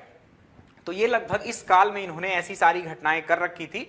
अंग्रेज इससे त्रस्त थे, मतलब क्योंकि वो अंग्रेजों के ही लोग थे। साहूकार कहीं ना कहीं कर वसूल करने का काम, या कि उधर के इलाके की देखरेख करने का काम, या कि अंग्रेजों की जमीनों की देखरेख का काम जागीरदार वगैरह सब यही कर रहे थे। तो वही लूट रहे थे, ज्यादा टैक्स ले लेना, कर्ज में फंसा देना इन लोगों को, राइट। तो इसके कारण ये खफा थे इन लोगों से, और इनको लूट कर जाकर वो जो धन होता था वो आपका दे दिया करते थे गरीबों में। ये धन जो लूट कर दिया करते थे, तो एक ऐसा व्यक्ति यूरोप में आपको मिलता है रॉबिन हुड नाम से, राइट। तो ऐसा ही वो काम किया करता था कि अमीरों से धन वो लूटता था और गरीबों पर जाकर बांट देता था। इसलिए अंग्रेजों ने इसको एक उपमा दे रखी थी, जो थी आपकी रॉबिन हुड ऑफ इंडिया, या इंडियन रॉबिन हुड के नाम से भी इनको जाना जाता है, यह याद रखें। शुरुआत में यह नाम जो मिला वो द न्यूयॉर्क टाइम्स, एक बहुत प्रसिद्ध पत्रकारिता पत्र है, या कि आपका न्यूज अखबार है ऐसा कह दीजिए, द न्यूयॉर्क टाइम्स, इसने 10 दिसंबर 1889 को ऐसा छापा था खबर में, जब ये पकड़े गए थे अंग्रेजों से, है ना। अंग्रेजों ने जब इनको पकड़ लिया तो अखबार में छपा था। देखो अमेरिका में भी रॉबिन हुड ऑफ इंडिया के नाम से इनको नवाजा गया था, उस अखबार में ऐसी पदवी दी गई है, उपमा दी गई। तो आप समझ सकते हैं कि न्यूयॉर्क टाइम्स में छप रहा है, तो कुछ न कुछ तो खास बात रही होगी। तो ये कहानी थी, कुछ लूटपाट करते थे। आगे चल के अंग्रेजों ने इनको पकड़ लिया। जब पकड़ लिया इनको 1889 में, तो द न्यूयॉर्क टाइम्स में खबर छपी और उसमें रॉबिन हुड ऑफ इंडिया, अंग्रेजों ने फिर बाद में आगे के इतिहासकार इनको इंडियन रॉबिन हुड कहते हैं, तो कुछ भी पूछा जाए याद रखना। ये हुई कहानी। 4 दिसंबर 1889 ये डेट याद रखना। इस तारीख को इनको क्या कर दिया गया, अंग्रेजों ने फांसी दे दी। अंग्रेजों ने जब इनको पकड़ा तो कुछ प्रश्न ऐसे भी आते हैं कि किसी बड़े व्यक्तित्व पर कहां मुकदमा चलाया गया और कहां फांसी दी गई, ऐसा। तो मुकदमा इन पर जबलपुर में चला, ये एक इंपॉर्टेंट बात है। ठीक, यहां मुकदमा नहीं चला इनके क्षेत्र में, निमाड़ क्षेत्र में, है ना। यहां पर चल सकता था खंडवा में या के बड़वानी में आपकी छावनी थी, इसके अलावा इंदौर पास था, यहां सब चल सकता था, लेकिन यहां नहीं चला। इनका मुकदमा कहां चला, जबलपुर में, क्योंकि यहां के लोग क्या कर देते, इनसे इतने प्रेरित थे, भगवान मानते थे इनको। आज आपको इनके मंदिर भी दिखेंगे खंडवा के पंडाना में, जहां इनका जन्म हुआ था, है ना। तो इतने महान थे, तो विद्रोह हो सकता था, अंग्रेज जानते थे ये बात को, तो जबलपुर इनको ले गए थे पकड़कर, वहां फांसी दी और उनके शरीर को फेंक दिया इंदौर के पाताल पानी नामक जगह पर। इंदौर में पाताल पानी एक प्रसिद्ध जलप्रपात है, आप कभी गए हो या कभी जाना हो तो आप देखिएगा कि वहीं पर एक बड़ी सी प्रतिमा लगी हुई है। हाल ही में आपके शिवराज सरकार ने वहां उसको और अच्छे से विकसित करने के लिए आदेश जारी किए हैं कि इनकी प्रतिमा का अनावरण और अच्छे से होगा। टंटिया भील नाम का एक चौराहा भी इंदौर के एक भंवर कुआं जो कि गढ़ है आपके इस तैयारी वगैरह का, तो वो चौराहे का नाम भी बदल दिया है टंटिया भील के नाम पर। तो ये जो तथ्य थे वो याद रखें कि जबलपुर में मुकदमा चला, इंदौर में इनको फेंक दिया गया, तो वहीं पर उनकी समाधि बनाई गई है पाताल पानी में। और टंटिया भील को टांटिया मामा भी कहते हैं, यह याद रखें। हालांकि भील जनजाति में मामा संबोधन जो है वो बहुत अच्छा माना जाता है, तो इसलिए मामा इनको कहते हैं। ठीक, ये थी बात टंटिया भील की। कहानी के साथ आपको सुनाया, बहुत सारे तथ्य दिखाए। अब आपसे ऐसा कुछ नहीं होगा कि इनके बारे में फैक्ट्स ना बने। ये ऐसे कुछ दिखते थे, बहुत मजबूत और बहुत हट्टे कट्टे, ऐसे कोई जवान नहीं थे। ये आपके बहुत दुबली पतली काया के व्यक्ति थे और अंग्रेजों के देखते देखते फुर हो जाने वाले व्यक्ति थे। ऐसे ही एक और व्यक्ति की बात करें हम, टंटिया भील की तरह ही थे, भीमा नायक। कौन थे? भीमा नायक। भीमा नायक दो व्यक्ति थे एक्चुअली, साथ में भी पढ़े जा सकते हैं, इनके ही साथी थे खाज्या नायक। उनके बारे में आगे लिखा है लेकिन साथ में चर्चा कर लेंगे, ठीक है। खाज्या नायक। तो भीमा नायक का जन्म कहां हुआ? बड़वानी के धावा ग्राम में हुआ, 1840 में हुआ। लगभग इनका समय भी एक जैसा ही है ना। इन्होंने क्या किया था? अपना पहला विद्रोह आदिवासियों से छल कपट करने वाले, वही सेम कहानी है, सेठ साहूकारों के विरुद्ध किया। उन साहूकारों से धन लूटकर ये जनता में बांट दिया करते थे, इसलिए इनको भी एक उपनाम प्राप्त है, निमाड़ के रॉबिन हुड। दो बातें हो गई, एक इंडियन रॉबिन हुड पूछा जाता है, वो ध्यान रखना, टंटिया भील, और एक निमाड़ के रॉबिन हुड ऐसा पूछा जाए तो ध्यान रखना, आपके क्षेत्र तो दोनों का सेम है लेकिन उपमाएं थोड़ा थोड़ा अलग हैं, और वो है आपका निमाड़ के रॉबिन हुड भीमा नायक के संबंध में। ठीक, तो दोनों को अलग करके रखना। भीमा नायक ने 1857 के स्वतंत्रता संग्राम में अंग्रेजों के खिलाफ विद्रोह किया। इन्होंने मंडलेश्वर, खरगोन और बड़वानी में ही स्थित सेंधवा नामक स्थान पर अंग्रेजों के खिलाफ जो है विद्रोह हुआ, उसमें आदिवासी लोगों के साथ मिलकर उनका विद्रोह किया। भीमा नायक ने तात्या टोपे की भी सहायता की थी, यह भी एक महत्वपूर्ण घटना है इनके उस काल की। कैसे की थी? तो तात्या टोपे अब 1857 की क्रांति, रानी लक्ष्मीबाई के साथ उन्होंने युद्ध लड़ा हीरोज से, रानी लक्ष्मीबाई वीरगति को प्राप्त हुई। उसके बाद तात्या टोपे अलग अलग जगहों पर जाकर अंग्रेजों को ऐसे ही छकाते रहे हैं, है ना। पूरा उत्तर से लेकर नीचे की तरफ आए, नर्मदा नदी को क्रॉस किया, है ना। तो नर्मदा नदी को क्रॉस करने में एक्चुअली हेल्प की थी आपके भीमा नायक ने, उस टाइम पर उफान में थी वो नदी, है ना। और फिर वो घूमते हुए कहीं गुजरात और राजस्थान वगैरह से होते हुए वापस शिवपुरी पहुंचते हैं। अलग अलग जगहों पर उनके पास भी एक टुकड़ी थी, अंग्रेजों को लूटते रहते थे, अंग्रेज उनके पीछे पड़े थे, तो कहीं कहीं भाग भी रहे थे और कहीं कहीं अंग्रेजों को परेशान भी कर रहे थे, है ना, आपके तात्या टोपे साहब। तो उनकी मदद की, ये भी आप याद रख सकते हैं। शिवपुरी में 18 अप्रैल 1859 को तात्या टोपे पकड़कर फांसी दे दी गई थी। करीबी ने लालच में आकर भीमा नायक को 1868 में क्या करवा दिया? पकड़ा दिया, और उन पर इंदौर में मुकदमा चला। ये इंपॉर्टेंट बात है, कहां चला मुकदमा? इंदौर में ही चला, और इनको सजा सुनाई गई काला पानी की। काला पानी की सजा क्या होती थी? अंडमान निकोबार में एक सेल्यूलर जेल थी, वहां भेज दिया जाता था। काला पानी में, काला पानी नहीं पिलाते थे, यह आप याद रखें, है ना। जेल थी या कि काला पानी सजा का मतलब एक निर्जन द्वीप में किसी को भी छोड़ दिया जाता था और वहां पर उस व्यक्ति को किसी भी प्रकार की सुविधाएं नहीं होती थी। सिंपल कहने के लिए तो ऐसा ही है, किंतु वहां पर अपने अंडमान निकोबार में ही सामान्यतः भेजा जाता था। वहीं पर वो जेल बनी हुई थी सेल्यूलर, और बस भोजन दिया जाता था, आप भागकर भी कहीं नहीं जा सकते थे वहां से। तो ये पोर्ट ब्लेयर जो राजधानी है अंडमान निकोबार की, है ना, तो पोर्ट ब्लेयर और निकोबार द्वीप में इनको क्या किया गया, रखा गया।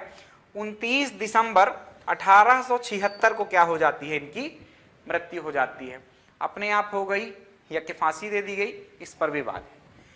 इनके ही एक साथी थे या इनके साले थे खाज्या नायक, है ना, भीमा नायक खाज्या नायक के क्या थे, दामाद थे, बहनोई थे। ठीक ऐसी इनकी प्रतिमा मिलती है। इनका भी मंदिर ऐसे ही बना हुआ है जैसे कि टांट्या भील का। खाज्या नायक का जन्म भी बड़वानी में हुआ था, लेकिन ग्राम अलग था, सांगली ग्राम में। ठीक, इनकी कहानी थोड़ा सा अलग है, फिर बाद में एक ही हो जाएगी। इनकी कहानी शुरुआत में क्या थी, ये अपना मतलब सेना में शामिल हो गए थे अंग्रेजों की भील पलटन में। खाज्या नायक भी किस जाति से संबंधित है, भील से। तो भील पलटन में ये शामिल थे और इनको जो सेंधवा मार्ग था उसकी रखवाली का काम दिया गया था। लेकिन एक बार किसी को लूट करते देख उस पर ये टूट पड़े और उसको मार डाला, और उसकी मृत्यु के कारण इन पर मुकदमा चला कि आपने मार कैसे दिया किसी व्यक्ति को। इन पर मुकदमा चलाएगा और 10 वर्ष की कैद की सजा सुनाएगी। 10 वर्ष इनका आचरण बहुत अच्छा था जेल में, इस कारण से उनकी सजा को कम कर दिया गया, वह 5 वर्ष कर दी गई और बाद में छोड़ भी दिया गया बहुत जल्दी। लेकिन ये अंग्रेजों से नाराज हो गए कि मैं इनके लिए ही काम कर रहा था और इन्होंने मुझको ही कैद कर लिया। बाद में 1857 की क्रांति घटित होती है। अंग्रेजों ने इनको वापस लेना चाहा कि अपनी सेना में वापस लेने, तो क्योंकि ज्यादा टीम की जरूरत पड़ती ना, ज्यादा सेना की जरूरत पड़ती, तो वापस लेना चाहा, किंतु ये वापस नहीं गए और इन्होंने निर्णय लिया कि मैं अंग्रेजों का साथ नहीं दूंगा। क्योंकि ये सेना में रह चुके थे तो अंग्रेजों की जानकारी थी इनको, कैसे वो काम करते हैं क्या कुछ। तो इन्होंने क्या किया, आपके भीमा नायक को ज्वाइन कर लिया, है ना। तो ऊपर से हमको ज्वाइन करा रहे थे गुड्डू भैया का डायलॉग याद है ना। तो इन्होंने भीमा नायक को क्या कर लिया, ज्वाइन कर लिया, और ज्वाइन करके वही सेम खाज्या नायक और भीमा नायक की जोड़ी ने अंग्रेजों को नाको चने चबा दिए। 11 अप्रैल 1858 को जेम्स आउट्रम ने इनको छल से पकड़ लिया और मौत के घाट उतार दिया। इनकी मौत और जल्दी हो गई, राइट। तो खाज्या नायक 1858 में, इनके पहले हमने भीमा नायक को पढ़ा 1876 में उनकी मौत होती है, पकड़े वो 1868 में जाते हैं। और उनसे भी पहले टांट्या भील को पढ़ा, वो 1879 में 4 अप्रैल को। भीमा नायक आपके 29 दिसंबर 1876 में, और ये हो गए आपके 11 अप्रैल 1858। तो इनकी बलिदान दिवस को जरूर याद रखना है, ये महत्व के हो सकते हैं क्योंकि पृथक से सिलेबस में इनके बारे में लिखा है, तो डीप में प्रश्न इनसे बनेंगे। पहले नहीं पढ़ा जाता था लेकिन अब आपको याद रखना है, पैटर्न चेंज हो गया है। तो ऐसे कुछ दिखने में थे, इनकी पेंटिंग वगैरह ऐसे मिलती है। कुछ और व्यक्तित्व तो वही बात करें आंदोलन की, तो किशोर सिंह लोधी एक व्यक्तित्व थे। बस अब ये सिंपल ही है, इनमें बहुत कुछ नहीं याद करना, न इनकी कहानी बहुत मिलती है। हिंडोरिया नामक स्थान पर दमोह के थे, बस इतना याद रखना। 1857 के संग्राम में इन्होंने अपना योगदान दिया, इतना ही है इनके बारे में जानकारी। मृत्यु वगैरह की जानकारी नहीं मिलती है। अंग्रेजों ने इनको इनाम रखा था कि पकड़े जाएंगे तो इतना इनाम मिलेगा, लेकिन पकड़ में आए नहीं आए, क्या हुआ इनका आगे कुछ इनकी जानकारी नहीं मिलती, लेकिन इन्होंने भी कहीं ना कहीं नाम कमाया हुआ है। तो किशोर सिंह लोधी को भी आपको क्या करना है, याद रखना है। 2 तथ्य हैं, हिंडोरिया दमोह में इन्होंने अंग्रेजों के खिलाफ विद्रोह किया। किस विद्रोह में शामिल हुए, तो 1857 की क्रांति में। अगले कुछ महान विद्रोहियों की बात करें तो वो थे शंकर शाह और उनके पुत्र शंकर शाह और रघुनाथ शाह। शंकर शाह को ही साकिर शाह कहा जाता है, यह याद रखें। शंकर शाह के पुत्र थे कौन, रघुनाथ शाह। तो रानी दुर्गावती के ये वंशज थे, लेकिन अब तक आते आते इनकी जागीरें बहुत छोटी हो गई थी। जागीर क्या हो गई थी, छोटी। कुछ ही गांव के क्या थे ये, एक प्रकार से जागीरदार थे। निजाम शाह के पौत्र या प्रपौत्र, है ना, निजाम शाह के प्रपौत्र मतलब 2-3 वंश आगे, 2-3 पीढ़ी आगे। तो निजाम शाह वहां के मतलब आपके मंडला वगैरह का जो क्षेत्र था आपका, जहां पर हृदय शाह वगैरह शासन करते थे, तो उनके कुछ समय बाद के एक शासक बनते हैं निजाम शाह, है ना। मंडला के किले में भी कुछ मंदिर वगैरह का निर्माण निजाम शाह ने करवाया था, अपन ने जब किले वगैरह पढ़े थे तब बताया था। और सुमेर सिंह इनके पिता का नाम था। तो शंकर शाह या साकिर शाह क्या थे, दुर्गावती के ही वंशज थे। और सुमेर सिंह मतलब गोंड वंश के थे, है ना। दुर्गावती के वंशज का मतलब कहीं ना कहीं परिवार की हायरार्की जो इधर उधर बढ़ती है तो कहीं ना कहीं उस वंश से ही रिलेटेड थे। 1783 ईस्वी में क्या होता है, इनका जन्म होता है सुमेर सिंह के यहाँ। राजा शंकर शाह आम जनता व जमींदारों के बीच काफी लोकप्रिय थे, तो एक प्रकार से जागीरदार थे, यह याद रखें। वहां पर उस टाइम पर नियुक्त हुआ था क्लार्क नामक अधिकारी। तो क्लार्क के अत्याचार से ये भी पीड़ित थे। पीड़ित कैसे होते थे जागीरदार, कई बार तो जागीरदार जो चाटुकारिता करते थे, तलवे चाटते थे, उनके लिए तो अंग्रेज ठीक थे, है ना। जिनको अपना स्वाभिमान प्यारा नहीं था, जाकर बस गिड़गिड़ा लिए साहब और कुत्ते की तरह बैठ गए, तो उनके लिए तो ठीक था, कहीं ना कहीं उनको लाभ मिलता था। लेकिन जो ऐसा नहीं करते थे उनको फिर ये अंग्रेज परेशान भी करते थे, क्योंकि सम्मान तो अंग्रेज देते नहीं थे, है ना। इनको कैसे भी ये लोग अपने स्तर के, सोचो एक राजा जैसा था, और जब अंग्रेजों से जाते मिलने या टैक्स वगैरह की बात होती थी, राजस्व की बात होती थी, तब फिर वो एकदम इस तरह बैठते थे। तो ये बात पचती नहीं थी इनको, है ना। तो ऐसे सम्मान न देना, जागीरें छीन लेना, यदि कोई ज्यादा ऐसा कुछ किया तो इन सब चीजों से क्या थे, ये परेशान थे। और इन्होंने विद्रोह करने की सोची, करे नहीं है ये, सोची, योजना वगैरह बनाई। दूसरी जगहों पर क्रांतिकारी घटनाएं चल रही थी और इन्होंने भी सोचा कि अब इस क्षेत्र में भी विद्रोह करना है। बहुत सारे दस्तावेज एकत्र करके रखे, वो जो विद्रोह था उसकी सूचना सब जगह तक पहुंचाना। रानी अवंतीबाई वगैरह की जो बैठकें होती थी अलग अलग जंगलों में, उसी काल के थे ये, है ना। बाद में जब रानी अवंतीबाई की डेथ हो जाती तब फिर ये इनका दिमाग खराब होता है, कहते कि अब तो करना ही पड़ेगा। लेकिन घटना थोड़ा सा घट जाती है, किसी गुप्तचर को अंग्रेज भेज देते हैं जो कि हमारा देसी ही व्यक्ति था, साधु के वेश में भेज देते हैं। साधु संतों का बड़ा सम्मान पहले था, आज भी है, पर आज कुछ मूर्ख और कुछ टीवी चैनल्स और कुछ जो तथाकथित सिनेमा है आपका, उसने थोड़ा सा उनकी छवि खराब करने की कोशिश की है। नहीं तो हमारा देश साधु संतों के देश के नाम से ही जाना जाता था, है ना। और कुछ है, बिल्कुल ऐसा नहीं है कि सब साधु संत जैसे ही हैं, कुछ बाबा हैं जो ढोंगी है, वो आपको पहचानना पड़ेगा। वो आपका काम है, जनता का काम है कि अंध भक्तों की तरह आप काम ना करें। जितना आपको उनसे सीखना है उतना ही सीखिए, अनावश्यक आप उनकी सेवा करने मत लग जाइए, किसी जादू तंत्र मंत्र का फायदा लेने की कोशिश ना करें, ठीक। आप लोग बस इतना ही, वो जो ज्ञान दे रहे हैं, प्रवचन दे रहे हैं, ईश्वर प्राप्ति का मार्ग बता रहे हैं, उसको आप ध्यान से समझें और सुने। बाकी आपको उनके लिए पैसा खर्च करने की जरूरत नहीं है, ना उनके लिए कुछ दान देने की जरूरत है। जो दान देना है गरीबों में दे दीजिए।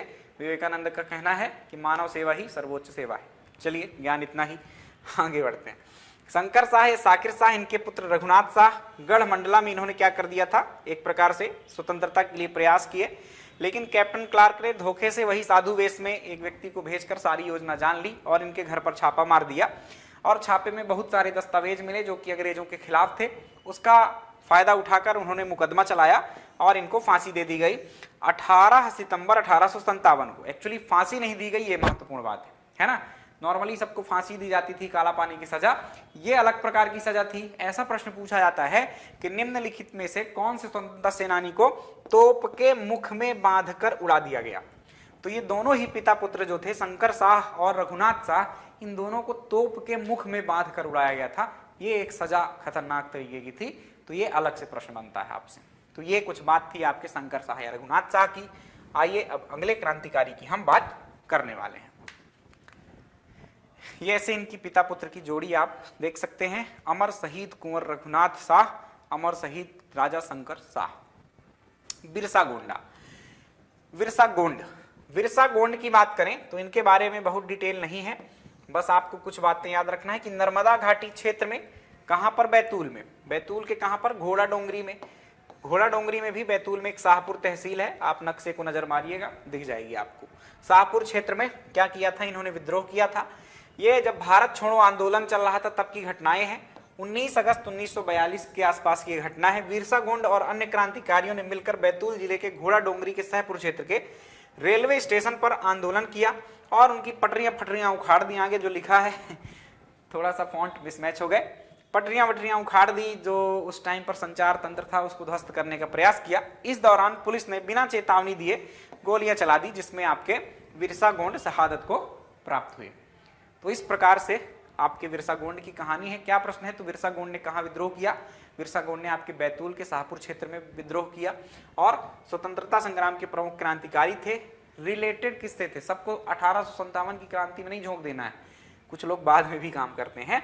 ये भारत छोड़ो आंदोलन के आसपास की घटना। भारत छोड़ो आंदोलन आपके ग्वालियर टैंक मुंबई से शुरू हुआ था 9 अगस्त 1942 को, गांधी जी ने शुरू किया था। तो ये जो है उसी टाइम की घटना है। पूरे देश में अब ये भारत छोड़ो आंदोलन की लहर जो है तो पहुंच रही थी, और उसी क्रम में आपके बैतूल के आपके बिरसा मुंडा ने ये प्रयास किया अंग्रेजों को भगाने का। तो ये इनको भी आप याद रखें। आइए अगले क्रांतिकारी को देखें अपन। तो अगले क्रांतिकारी हैं हमारे गंजन सिंह कोरकू। तो गंजन सिंह कोरकू किस घटना से रिलेटेड है यह याद रखना है, और कहां से थे यह याद रखना है। तो 1930 में मैंने आपको स्वतंत्रता आंदोलन पढ़ाया था, उसमें इनका नाम आया था। स्वतंत्रता आंदोलन में आपका पढ़ाया था एक घोड़ा डोंगरी का जंगल सत्याग्रह। जंगल सत्याग्रह 1930 में नमक सत्याग्रह के समर्थन में किया गया था, उनसे प्रेरित होकर किया गया था। 1930 में 2 जगहों पर प्रदेश में किया गया था, याद हो आपको। एक था आपका सिवनी का टुरिया जंगल सत्याग्रह, और दूसरा था आपके बैतूल का घोड़ा डोंगरी जंगल सत्याग्रह। घोड़ा डोंगरी जंगल सत्याग्रह के जो नेतृत्व करता थे वो आपके गंजन सिंह कोरकू ही थे। सिवनी वाले भी रिपीट कर लीजिए, दुर्गा शाह मेहता जी थे। ठीक, गंजन सिंह कोरकू ने यहां पर बस यही याद रखना है आपको कि इन्होंने जंगल सत्याग्रह, घोड़ा डोंगरी जंगल सत्याग्रह में आदिवासियों का नेतृत्व किया था, और इनका देहांत 1963 में हुआ था, सामान्य मृत्यु आजादी के बाद, क्योंकि अंग्रेजों ने जब इनको पकड़ना चाहा ये भाग गए थे। ठीक, गोलियां वोलियां चलाई, एक आध लोग शहीद हो जाते हैं, लेकिन ये बच जाते हैं, भाग जाते हैं, और बाद में फिर क्या होता है आपका, ये 1963 में इनकी मौत हो जाती है। चलिए, ये बात थी गंजन सिंह कोरकू की। तो कुछ क्रांतिकारी घटनाएं जो थी आपके देश में स्वतंत्रता आंदोलन से संबंधित जो व्यक्तित्व थे वो लगभग हमारे समाप्त हो गए हैं। अब हम बात करने वाले हैं कुछ राजनैतिक व्यक्तित्वों की, है ना। तो जिन्होंने 1857 की क्रांति में योगदान दिया, जिन्होंने आपके 1942 के भारत छोड़ो आंदोलन में योगदान दिया, जनजाति वर्ग से संबंधित थे, उनको हमने देख लिया। अब आगे धीरे धीरे हम क्या हो जाते हैं, आजाद हो जाते हैं, और कुछ लोग आजादी के पहले से और कुछ लोग आजादी के बाद राजनीति में कुछ प्रमुख नाम आते हैं जनजाति व्यक्तित्वों के, उनकी हम बात करने वाले हैं। उन व्यक्तित्वों में सबसे महान विश्व प्रसिद्ध आपके बी.आर. अम्बेडकर से ही शुरुआत करने वाले हैं। इनकी डिटेल, इनसे संबंधित फैक्ट्स आपको थोड़ा सा ज्यादा मिलेंगे, इसलिए इनको देखना है, लेकिन बाकी आगे के जो लोग आएंगे कहीं ना कहीं धीरे धीरे फैक्ट्स कम होते जाएंगे। फिर अपन देखेंगे कुछ आपके लोक कलाकारों को, और अपनी क्लास को ऐसे खत्म करेंगे। तो चलिए,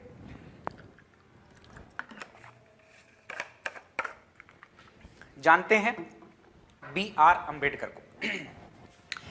इनका जो जन्म हुआ था वो हुआ था 14 अप्रैल 1891। डेट सहित याद रखना है इनका जन्म, है ना, क्योंकि अभी अभी 14 अप्रैल को क्या मनाया गया है, अब तो मई चल रहा है, 14 अप्रैल को मनाया गया है क्या, इनकी जयंती। लगभग 132वीं जयंती होगी, है ना, एक बार चेक कर लेना आप। 14 अप्रैल 1891 को इनका जन्म हुआ। कहां जन्म हुआ, तो महू नामक स्थान पर, इंदौर जिले के अंदर। इनकी मृत्यु की डेट भी यही याद कर लीजिए, 6 दिसंबर, है ना, महापरिनिर्वाण दिवस मनाया जाता है। महापरिनिर्वाण या परिनिर्वाण बौद्ध धर्म से रिलेटेड भिक्षुओं के मनाए जाते हैं। कारण यही है इनके दिवस मनाने का, जो भी मतलब आपके जनजाति लोग हैं वो लोग ऐसा मनाते हैं महापरिनिर्वाण दिवस, क्योंकि इन्होंने अंत में बौद्ध धर्म को ग्रहण कर लिया था। ठीक, तो 6 दिसंबर 1956 को इनकी मृत्यु हुई, 14 अप्रैल 1851 को जन्म, और 6 दिसंबर 1956 को मृत्यु। ये दोनों डेट इंपॉर्टेंट है, डेट याद रखना। जन्म कहां हुआ, महू इंदौर में। मृत्यु स्थल क्या था, कहां इनकी मृत्यु हुई, दिल्ली में। हर बात इंपॉर्टेंट है।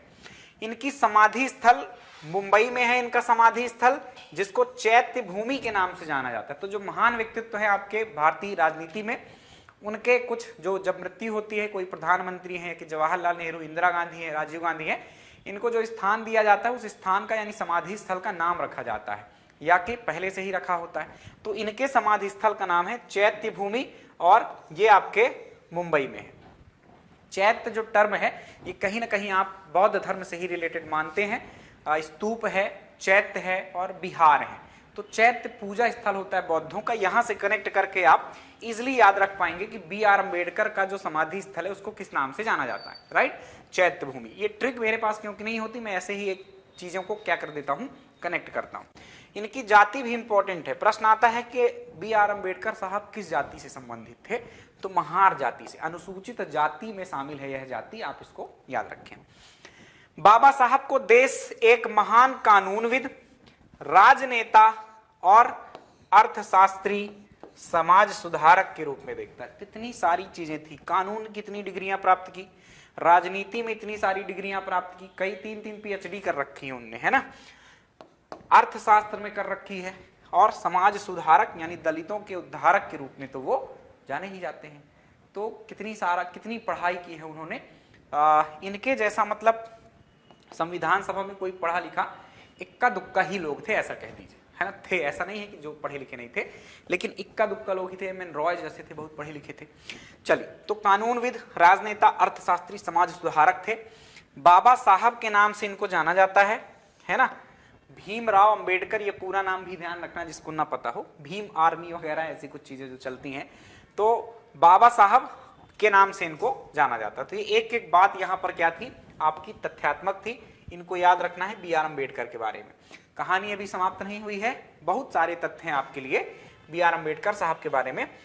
पॉलिटी में चाहे पढ़िएगा आप, चाहे पढ़ लीजिएगा आप, हिस्ट्री में इनके बारे में तथ्य यही रहेंगे, कहानी आपको जोड़नी पड़ेगी, है ना। मैं सिर्फ यहाँ भी तथ्य बता रहा हूँ। दलितों की आवाज उठाने के लिए इन्होंने मूक नायक नामक अखबार निकाला, वेरी इंपॉर्टेंट फैक्ट। ये सबके सब पूछे गए हैं, सबके सब पूछे गए हैं, है ना, तभी मैंने इनको शामिल, ब्लू टिक है इनमें सब में। तो मूक नायक नामक अखबार किसने निकाला दलितों की आवाज उठाने के लिए? आपके बी आर अम्बेडकर साहब ने। एक संगठन की स्थापना की 1924 में बॉम्बे में बहिष्कृत हितकारिणी सभा, ये किसने स्थापित की? बाबा साहब अम्बेडकर ने 1924 में। कहां पर की? बॉम्बे में। सारी बातें याद रखना है। 1927 में महाद आंदोलन, जो कि एक जल के लिए आंदोलन था, इससे जुड़े। आरबीआई का गठन हुआ 1935 में, इसमें भी इनकी महत्वपूर्ण भूमिका रही। 1936 में इंडिपेंडेंट लेबर पार्टी की स्थापना की, ये याद रखना है। 3 गोलमेज सम्मेलन जो हुए थे 1930 और 31 में, उसमें ये तीनों में भाग लिए थे, क्योंकि ये बिल्कुल अपना क्या करना चाहते थे, दलितों के उत्थान के लिए अपना जो भी प्रयास था, कहीं कसर नहीं छोड़ रहे थे। कुछ लोग नहीं जा रहे थे, कुछ लोग जा रहे थे, एक में शामिल हुए, दूसरे में नहीं गए, तीसरे में नहीं गए, लेकिन इन्होंने क्या है, इनको तो लड़ना था, है ना। इनका कुछ अलग ही उद्देश्य था। दुनिया में या दूसरी जगहों पर या भारत के दूसरे लोगों का उद्देश्य कुछ और रहता था, है ना। मुस्लिम लीग का अलग उद्देश्य था, पाकिस्तान चाहिए था उनको, और कुछ लोगों का कांग्रेस का अलग उद्देश्य था कि हमको डोमिनियन रिपब्लिक बना दो या कि हमको स्वराज दे दो, और इनका उद्देश्य था कि दलितों को कैसे आगे बढ़ाना है, दलितों का कैसे उत्थान होगा, उस सम्मेलन में भी शामिल होने का। ठीक, तो 3 गोलमेज सम्मेलन हुए, इनमें शामिल हुए। संविधान सभा के सदस्य भी बने थे ये, संविधान सभा के सदस्य।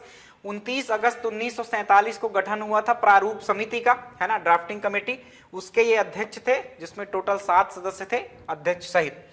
भारत के पहले कानून और न्याय मंत्री ये बने, ये न्याय मंत्री हैं। ठीक, तो पहले कानून मंत्री कौन थे? आपके बी आर अम्बेडकर। 1947 से 1951 तक ये कानून मंत्री रहे। 47 में अंतरिम जो सरकार गठित हुई थी उसमें थे, और जो अंतिम सरकार गठित हुई उसमें भी थे। 1952 से 56 तक राज्यसभा से ये सांसद रहे। तो इतनी सारी संक्षिप्त में इनका इतिहास मैंने बता दिया, और हर बात इंपॉर्टेंट है, आपको इनके बारे में ये याद रखना होगा, जिनमें डेट्स लिखी हैं, डेट, जगहें लिखी हैं, जगहें। इनकी कुछ रचनाएं हैं तो बहुत सारी, लेकिन कुछ पूछी जा सकती हैं। आपको इनके बारे में कुछ जानना हो तो जीवनी तो पढ़े ही, जीवनी के अलावा इनके द्वारा जो लिखी गई पुस्तकें हैं आपको उनको भी पढ़ना चाहिए। हु वर शूद्राज, शूद्र कौन है, ये लिखा है आपके बी आर अम्बेडकर ने। ये अनहिलेशन ऑफ कास्ट, यानी जातियों का अंत, राइट, ये पुस्तक लिखी है। फिलोसफी ऑफ हिंदुइज्म, ये लिखा है। अनटचेबल्स, द अनटचेबल्स, ये पुस्तक, ये कुछ प्रसिद्ध पुस्तकें हैं जिनमें इन्होंने अपने आंदोलन को या कि दलितों के संबंध में जो बातें हैं या इनके विचार क्या थे वो यहां पर समझ में आते हैं। इतने पढ़े लिखे थे, देखो कितना सारा लिख डाला है। अन्य विशेष बातें, आधुनिक मनु की संज्ञा दी जाती है इनको। किसकी? आधुनिक मनु को। मनु कौन है? तो पहले विधिवेत्ता थे।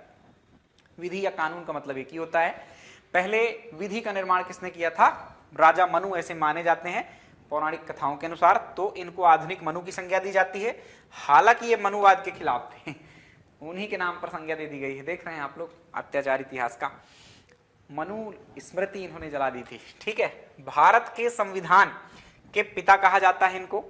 मरणोपरांत 1990 में भारत रत्न इन्हें प्रदान किया गया और 1932 में गांधी जी के साथ इन्होंने पूना समझौता किया। अनुच्छेद 32 को संविधान की आत्मा कहा। ये भी सबकी सब बातें पूछी हैं, एग्जाम में आई हुई बातें हैं ये, तो इनको याद रखना है आपको। ठीक 1990 में भारत रत्न प्राप्त हुआ, ये इंपॉर्टेंट। कितने समय बाद सोचो, जवाहरलाल को प्राप्त हो गया, इंदिरा गांधी को प्राप्त हो गया, मुद्दे की बात तो ये, इनसे पहले इंदिरा गांधी को प्राप्त हो गया भारत रत्न, राजीव गांधी को प्राप्त हो गया, लेकिन इनको कब प्राप्त होता है? 1990 में। तो ये है कहानी कुछ बी आर अम्बेडकर साहब की। आइए अब अगले व्यक्तित्व को उठाते हैं। बी आर अम्बेडकर के बारे में इतने सारे तथ्य एक जगह पर आपको कहीं मिले तो मिल लेना आकर मुझसे एक बार। चलिए अगले राजनीतिक व्यक्तित्व हैं, जनजातीय क्षेत्र से आते हैं, जनजाति से संबंधित हैं, दिलीप सिंह भूरिया। तो आइए इनके बारे में जानते हैं। अब आपको कम कम लोग मिलेंगे, बहुत ज्यादा जानकारियां जो थी वो अब लास्ट में कम से कम मतलब ऊपर ही खत्म हो चुकी हैं। अब छोटे छोटे फैक्ट्स आपको देखना है। तो दिलीप सिंह भूरिया कहां से संबंधित थे? झाबुआ जिले से संबंधित थे, यह याद रखें। ये डेट नहीं याद करना है आपको, है ना, इतने अभी महान नहीं थे ये कि इनकी जन्म तिथि आपको याद करना पड़े, बस लगभग याद करें आप। ठीक, 6 बार सांसद रहे, मतलब आपको ये याद रखना होगा कि एक पॉलिटिशियन थे, है ना, कलाकार थे, पॉलिटिशियन थे, स्वतंत्रता सेनानी थे। कुछ भी पूछा जाए तो आपको पता होना चाहिए दिलीप सिंह भूरिया क्या थे, स्वतंत्रता सेनानी थे, सांसद रहे, विधायक रहे, वो आपसे नहीं पूछा जाएगा। 5 बार कांग्रेस से ये सांसद रहे और 16वीं लोकसभा अभी कौन सी चल रही? 17वीं चल रही है। तो पिछली लोकसभा में क्या थे ये आपके भाजपा में आ गए थे, मतलब कांग्रेस छोड़कर किस में शामिल हो गए थे? भाजपा में। वे अटल बिहारी वाजपेयी की सरकार में, मतलब भाजपा की ही सरकार में, राष्ट्रीय अनुसूचित जाति एवं जनजाति आयोग, अभी हमने जनजातियां पीछे कंप्लीट की थी पिछले लेक्चर में, तो उसमें राष्ट्रीय अनुसूचित जाति एवं जनजाति आयोग की बात की थी। तो एक बड़ा आयोग है, इसके अध्यक्ष भी ये रहे थे, मतलब काफी पहले, है ना, ये अध्यक्ष बनाए गए थे। दिलीप सिंह भूरिया अखिल भारतीय सहकारी संघ के भी अध्यक्ष रहे। ये कुछ संस्थान है, संगठन है जहां के अध्यक्ष ये बने। तेंदुपत्ता की नीति बनानी थी, तब ये आपकी भूरिया कमेटी बनाई गई थी जो इन्हीं की अध्यक्षता में बनाई गई थी, यह याद रखें। और इनका देहांत जो हुआ 24 जून 2015 को हुआ। तो जब 16वीं लोकसभा के सदस्य थे ये, उसी टाइम पर इनकी क्या हो गई? मृत्यु हो गई। तो पर्याप्त है, 1944 में पैदा हुए, अब कितना जिएंगे। ठीक, दिलीप सिंह भूरिया के बारे में इतना याद रखना। आगे बात करें हम राजनीतिक घटनाक्रम को, आप देखना चाहें तो निचोड़ में देखो। 2002 से 2003 तक राष्ट्रीय उपाध्यक्ष रहे भारतीय जनता पार्टी के, मतलब कद्दावर नेता थे, इससे ये पता चलेगा आपको। ठीक, पद उनके कद देखिए, ये याद नहीं करना है आपको। उपाध्यक्ष थे भारतीय जनता पार्टी के राष्ट्रीय, वो भी 2002 से 2004 अध्यक्ष अनुसूचित क्षेत्र एवं अनुसूचित जनजाति आयोग के, यानी अनुसूचित जाति अनुसूचित जनजाति आयोग के अध्यक्ष रहे। 2012 से 2015 तक मध्य प्रदेश में जो भारतीय जनता पार्टी है उसके अध्यक्ष रहे, उपाध्यक्ष रहे, सॉरी। 2014 में 16वीं लोकसभा, है ना, छठी अवधि के लिए फिर से चुने गए। बाद में उन्होंने सदस्य अनुमान समिति, सदस्य सामाजिक न्याय और सशक्तिकरण समिति, समितियां बनती हैं संसद में, संसद के सदस्यों को लेकर, इनको नहीं याद करना है। तो कई सारी समितियों के सदस्य होते हैं, हर सदस्य लगभग 2-4 समिति का अध्यक्ष तो सदस्य तो होता ही होता है, सदस्य, कुछ लोग अध्यक्ष भी होते हैं, बहुत सारी कमेटियां होती हैं संसदीय स्तर पर। 2015 में 24 जून 2015 को इनका निधन हो गया। तो इस प्रकार से कुछ इनका संक्षिप्त में राजनीतिक घटनाक्रम था जो आपने यहाँ पर देखा। ये हैं, आप इनकी शकल देख सकते हैं, यदि आपने कहीं अखबारों में देखा हो, सुना हो तो आप ध्यान दे सकते हैं। कांतिलाल भूरिया, कांतिलाल भूरिया का जन्म 1 जून 1950 को कहाँ हुआ था? आपके झाबुआ में ही हुआ था, वहीं से रिलेटेड है। 5 बार सांसद रहे, तो दिलीप सिंह भूरिया 6 बार और ये कितनी बार?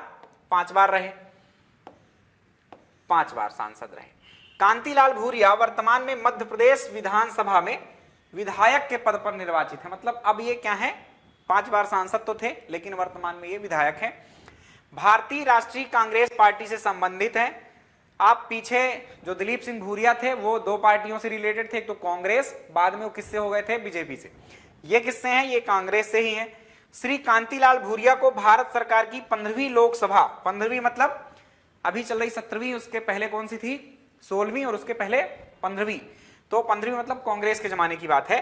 कांग्रेस सरकार जब थी तब उस टाइम पर मंत्रिमंडल में जनजातीय मामलों का मंत्रालय बनाया, मतलब जो था उसके मंत्री थे ये, मतलब ये पूर्व मंत्री हैं रह चुके हैं, वर्तमान में विधायक हैं, इतना आप कह सकते हैं।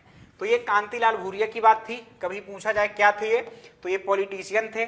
किस पार्टी से संबंधित हैं, तो भारतीय राष्ट्रीय कांग्रेस से। एक अगले व्यक्तित्व की बात करें, राजा नरेश चंद्र सिंह। तो ये राजा थे एक रियासत के, बाद में ये पॉलिटिक्स में आए और मुख्यमंत्री भी बने आपके प्रदेश के। आइए जानते हैं इनके बारे में। तो छत्तीसगढ़ जो हमसे अलग हो गया है ना, उस टाइम का मध्य प्रदेश था, अब ये अलग हो गया है, फिर भी हमारे प्रदेश के मुख्यमंत्री थे तो जानना चाहिए। सारंगगढ़ रियासत थी आपके छत्तीसगढ़ में, वहां के राजा हुए या शासक चुने गए। 1952 में पहला विधानसभा चुनाव लड़ा, उसमें जीता और कैबिनेट मंत्री बने, है ना, क्योंकि राजा थे, अब इनको तो संतुष्ट करना ही पड़ता था। तो कैबिनेट मंत्री क्या हुआ, इनको चुना गया। मध्य प्रदेश के प्रथम आदिवासी मुख्यमंत्री, फैक्ट पूछा जाए कभी कि मध्य प्रदेश का प्रथम आदिवासी मुख्यमंत्री कौन है, किन्हें बनाया गया, तो वो थे आपके राजा नरेश चंद्र। चतुर्थ विधानसभा जो थी प्रदेश की, जो कि 1967 से 1972 तक के काल में थी, तो उस टाइम पर ये मुख्यमंत्री बने थे, पर काल पूरा नहीं था। चतुर्थ विधानसभा चल रही थी, उसमें इनका काल बहुत संक्षिप्त था। 13 से 25 मार्च 1969 तक ही ये मुख्यमंत्री के रूप में रहे और मात्र 13 दिन याद रख सकते हैं आप, बहुत कम अवधि है ये। तो मात्र 13 दिन के लिए, या कि कभी ऐसा प्रश्न पूछा जाए कि सबसे कम अवधि के लिए कौन मुख्यमंत्री बने हैं, तो आपके यही व्यक्ति हैं, राजा नरेश चंद्र सिंह, है ना। अर्जुन सिंह आपके कभी ऑप्शन में आ जाए, वो 1 दिन के लिए बने थे, बाद में उन्हें इस्तीफा देना पड़ा। तो कभी पूछा जाए और अर्जुन सिंह ऑप्शन में ना हो, तो आप इनका ही नाम लेंगे कि सबसे कम अवधि आपके राजा नरेश चंद्र सिंह की थी। यही वास्तव में थे, वो अलग स्थितियां थी अर्जुन सिंह की स्थिति, कभी पॉलिटी पढ़ाएंगे तो बताएंगे क्यों 1 दिन के लिए बने थे, पर अभी आप यही याद रखें राजा नरेश चंद्र सिंह के बारे में। राजनीति में व्यापक अनैतिकता के चलते इन्होंने क्या कर दिया, सीएम की कुर्सी छोड़ी और त्यागपत्र दे दिया, और राजनीति से भी त्यागपत्र दे दिया। इनकी पुत्री पुष्पा देवी थी, ये भी 3 बार सांसद रही और 1987 को इनका देहावसान हो गया। तो ये कुछ बातें थी राजा नरेश चंद्र सिंह के बारे में। आइए अब आगे बढ़ते हैं, अगले राजनीतिक व्यक्तित्व की ओर चलते हैं। इनके बचपन की फोटो मैंने ली है, मिली है मुझको, यही आप भी देख लीजिए। जमुना देवी बहुत इंपॉर्टेंट है ये भी। जमुना देवी, इनका जन्म धार जिले के सरदारपुर में हुआ था। सरदारपुर एक तहसील है, 19 नवंबर 1929 को हुआ था। ये बुआ जी के नाम से पॉपुलर है, पूछा जाए कभी कि बुआ जी के नाम से किन्हें जाना जाता है मध्य प्रदेश में, तो जमुना देवी को। पहली महिला उप मुख्यमंत्री थी अपने मध्य प्रदेश में, 4 से 5 बार उप मुख्यमंत्री पद था पहले, वो हुआ जिसमें 4 पुरुष और ये एकमात्र महिला उप मुख्यमंत्री बनी। तो पहली थी तो ये अंतिम में मुख्यमंत्री, सबसे अंतिम उप मुख्यमंत्री थी, लेकिन महिला में तो प्रथम ही हो गई और आज तक कोई फिर मुख्यमंत्री इनके बाद बना ही नहीं। दिग्विजय सिंह की सरकार में थी ये, ठीक। और प्रदेश की प्रथम नेता प्रतिपक्ष भी बनी। कौन सी, महिला। तो नेता प्रतिपक्ष, जैसे कि सदन का नेता होता है मुख्यमंत्री, उसी तरह से विपक्ष का एक नेता होता है सदन में, तो उसको नेता प्रतिपक्ष कहते हैं, ठीक है। तो विपक्ष की आवाज उठाने का काम, या कि कोई भी बात आएगी तो नेता से पूछा जाएगा। तो ये नेता प्रतिपक्ष बनी थी आपकी, और पहली महिला नेता प्रतिपक्ष थी, यह याद रखें। जमुना देवी को 2001 में भारत ज्योति सम्मान, बस थोड़ा सा सम्मान, इतना महत्व का नहीं है, फिर भी याद रख लेना, 24 सितंबर 2010 में इनकी क्या हो गई, मृत्यु। तो ये था कुछ आपके जमुना देवी के बारे में संक्षिप्त जानकारी। 2-4 फैक्ट्स हैं, अच्छे से याद कर लेना। ये इनकी तस्वीर है, लगभग 2011 में मौत हुई थी, है ना, 2010 में मौत हो गई थी। फग्गन सिंह कुलस्ते, ये वर्तमान में हैं, जिंदा हैं, जीवित हैं और पद में बने हुए हैं। देखते हैं, भारतीय राजनेता हैं और वर्तमान में केंद्रीय इस्पात राज्य मंत्री हैं, है ना। एक होते हैं कैबिनेट मंत्री, दूसरे होते राज्य मंत्री। तो ये राज्य मंत्री हैं इस्पात के भारत सरकार में, है ना, यानी केंद्रीय मंत्री हैं, और लोकसभा के सांसद हैं। कहां से इनका निर्वाचन क्षेत्र है, तो मंडला से है, यह याद रखना है निर्वाचन क्षेत्र भी। 17वीं लोकसभा जो भी चल रही है उसी की बात है ना, अगले चुनाव होने 18वीं लोकसभा की 2024 में। भारतीय जनता पार्टी से संबद्ध हैं, यह भी आपको याद रखना है। तो फग्गन सिंह कुलस्ते अभी वर्तमान में क्या है, केंद्र में राज्य मंत्री हैं और भारतीय जनता पार्टी संबंधित हैं, और मंडला इनका निर्वाचन क्षेत्र है, यह आपको याद रखना है। आइए अगले लोगों पर चलें। अब जो 2-3 नाम आपको मिलेंगे व्यक्तित्वों में, वो होंगे कहीं ना कहीं कलाकार, लोक कलाकार, जनजातीय लोगों में से एक होंगे। तो फटाफट इनको देखकर अपने लेक्चर को समाप्त करते हैं। थोड़ा बोर हो गए होंगे, लेकिन जानकारी बहुत काम की है आपके। आप देखेंगे, इनको पढ़ेंगे, लगाएंगे तो आपको खुद समझ में आ जाएगा कि कितने अच्छे फैक्ट्स यहाँ पर मैंने शामिल किए हैं। पेमा फाल्या से शुरू करते हैं। पेमा फाल्या भील जनजाति से आते हैं। पहली बात तो ये रखना है आपको याद, किससे आते हैं? भील जनजाति से। क्या है ये? तो प्रसिद्ध चित्रकार हैं। पीएससी ने ऐसे प्रश्न पूछ रखे हैं, ये व्यक्ति क्या है? मे भी मुझे एग्जैक्टली तो नहीं, भूरी बाई के संबंध में जो आगे शामिल भी हैं यही पूछा गया था कि वो क्या थी 2020 के पेपर में, है ना, वो चित्रकार थी। तो ऐसा प्रश्न आ चुका है, तो ऐसा इनसे भी आ सकता है। तो पेमा फाल्या भील जनजाति के थे, प्रसिद्ध चित्रकार थे। इनका जन्म चंद्रशेखर आजाद नगर मतलब अलीराजपुर में हुआ था। कहां हुआ था? अलीराजपुर में। अलीराजपुर के चंद्रशेखर आजाद नगर, जिसका नाम था कभी भाभरा। चंद्रशेखर आजाद का यही जन्म हुआ, इसलिए उसका नाम चेंज कर दिया गया है। पेमा फाल्या भील आदिवासियों की प्रसिद्ध चित्रकला पिथौरा चित्रकला जो होती है उसके लोक कलाकार हैं। ठीक, इसे पिथौरा चित्रकला के नाम से भी जाना जाता है। और पिथौरा चित्रकला भारत में एकमात्र ऐसी चित्रकला है जिसमें ध्वनि सुनना, उसे समझना और फिर लेखन से चित्रित करना होता है। तो एक उसकी विशेषता है। पेमा फाल्या को मध्य प्रदेश शासन ने 1986 में शिखर सम्मान से सम्मानित किया। एक सम्मान है मध्य प्रदेश शासन के सम्मानों में से एक। और 2017 में मध्य प्रदेश शासन के संस्कृति विभाग द्वारा तुलसी सम्मान भी इनको दिया गया। तो तुलसी सम्मान एक महत्व का सम्मान है। फिर और नीचे जाते जाएं तो शिखर सम्मान भी दिया जाता है, कई लोगों को दिया जाता है। 31 मार्च 2020 को पेमा फाल्या का निधन हो गया है। तो करंट से जोड़ लीजिए, एमपीपीएससी 2-3 साल के करंट भी पूछ लेता है। ठीक, तो ये पेमा फाल्या की बात थी, जो कि भील जनजाति के हैं, चित्रकार हैं और पिथौरा चित्र बनाते हैं। ये उनकी तस्वीर है, ऐसा ये चित्र लिए हुए हैं।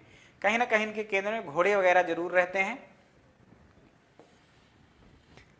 जनगढ़ सिंह श्याम, सेम उसी तरह से तथ्यात्मक बातें निकालने का प्रयास करें तो जनगढ़ सिंह श्याम कौन थे? तो एक तो डिंडोरी जिले में इनका जन्म हुआ, पाटनगढ़ नामक गांव में 1962 में, यह याद रखें।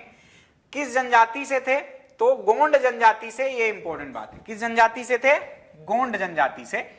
इनकी उपजाति, जो गोंडों की एक उपजाति होती प्रधान, है ना, तो प्रधान जनजाति, प्रधान गोंड से ये रिलेटेड थे। प्रधान जो काम करते हैं वो है पंडिताई का, राइट, मतलब गोंडों में जो पूजा पाठ का काम होता है वो प्रधान गोंड करते हैं। ये गोंड चित्रकार थे, मतलब चित्रकला से ही रिलेटेड हैं। देखो सभी के सभी चित्रकला से ही रिलेटेड आ रहे हैं। इन्होंने गोंड चित्रकला को सर्वप्रथम कागज और कैनवास में उतारा। गोंड चित्रकला में इस नए प्रयोग को जनगढ़ कलाम कहा गया, मतलब एक नई विधा को जन्म दिया इन्होंने, जिसे जनगढ़ कलाम कहा जाता है ना। चित्रों में गोंड देवताओं की प्रमुखता रहती है और 1986 में इन्हें भी शिखर सम्मान से सम्मानित किया गया, जैसे कि पेमा फाल्या को किया गया था। देहांत इनका हो गया था 2001 में। इंपॉर्टेंट बात, जापान में। कहाँ हुआ है? जापान में देहांत हुआ है। तो ऐसा प्रश्न आता है कि इनमें से कौन सा लोक कलाकार है जिनकी मृत्यु देश से बाहर हुई? ये सीधा सीधा देश भी लिख देता है कि जापान में किसकी मृत्यु हुई है। ठीक, तो आपको ध्यान रखना है, जनगढ़ सिंह श्याम कहाँ के थे? डिंडोरी के। किस जाति से थे? गोंड से थे और चित्रकार थे। भूरी बाई की बात करें तो इनका जन्म हुआ था झाबुआ में। पहली बात तो यह याद रखें, ये भील जनजाति से संबंधित हैं। पिथौरा चित्रकला की ये प्रसिद्ध चित्रकार है। तो तीनों ही व्यक्ति, पेमा फाल्या, आपके जनगढ़ सिंह श्याम और भूरी बाई, तीनों ही क्या थे? आपके चित्रकार थे। पेमा फाल्या भील के, भूरी बाई भील के और गोंडों के थे जनगढ़ सिंह श्याम। 2021 में इनको पद्मश्री दिया गया है ना। उन्हें मध्य प्रदेश शासन में सर्वोच्च पुरस्कार शिखर सम्मान भी वही 1986 में, तीनों को एक ही समय पर शिखर सम्मान मिला। और अहिल्याबाई के सम्मान से भी इनको सम्मानित किया गया 1998 में। तो ये थी भूरी बाई और यहीं तक हमारी कहानी थी प्यारे बच्चों, जनजातीय व्यक्तित्व की। यहाँ से हमारी कहानी होती समाप्त। यहाँ समाप्त नहीं करेंगे आप लोग, मैंने तो कर दिया है, क्योंकि अब ऐसे बढ़ाएंगे तो 1-2 घंटे और पढ़ाया जा सकता है। ये जो बहुत मोस्ट मुझे लगे मेरे अनुभव से, जो 2-4-5 वर्षों से मैं आपको पढ़ा रहा हूं कम से कम, है ना, लगभग 21-22 वर्ष की आयु से तो वो अनुभव मैंने आपको दिया।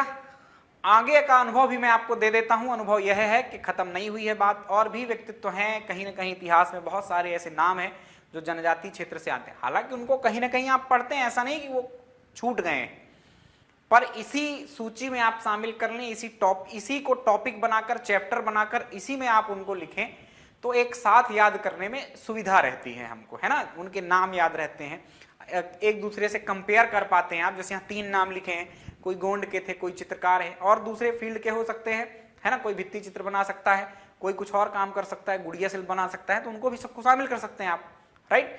तो आपको थोड़ा सा ध्यान रखना होगा उन सब के बारे में, आगे और बढ़ा सकते हैं। मेरी तरफ से इतना ही है, इनको तो कम से कम पढ़ना है आपको। 95% यहीं से संभावनाएं हैं, पर मैं जो 5% संभावनाएं लेकर चलता हूं उसके बारे में मैंने आपको बता दिया कि आपको क्या करना है। चलिए प्यारे बच्चों, आज इतना ही रखें, अपना ख्याल रखिएगा, मिलेंगे अगले लेक्चर में। Bye bye, take care.